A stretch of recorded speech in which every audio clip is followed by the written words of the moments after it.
भन्दा आइनौ अहिले आएर भन्छौ कोही पाइनौ तिमीले आऊ भन्दा आइनौ अहिले आएर भन्छौ कोही पाइनौ गालामा चौरी परिसकेपछि बिचरा हेरिदिने कोही पाइनौ बेलैमा कोही पाइनौ किशोर अनि तल हेलो सुन्यो र यो गजल मैले सुनाउँदै छैन यो गजलका लागि म कवि अस्तरेशलाई धन्यवाद दिन चाहन्छु यहाँ मसँग आज जति लेखिएका पढिएका सुनिएका गजल मुक्तकहरू हुनेछन् यो सबै चाहिँ कवि अस्तरेशको उहाँलाई म धन्यवाद दिन चाहन्छु एउटा गजल सुनौँ होला निकै नै चर्चित छ यो पहिलादेखि नै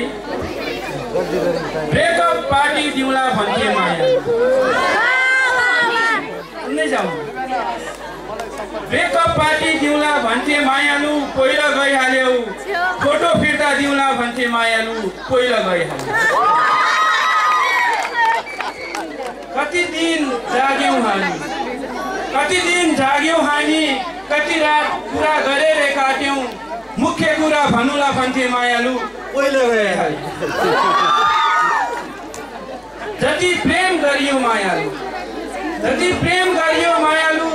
भन्दा बढी त झगडै गरियो अन्तिम लडाई लडुला भन्थे मायालु पहिलो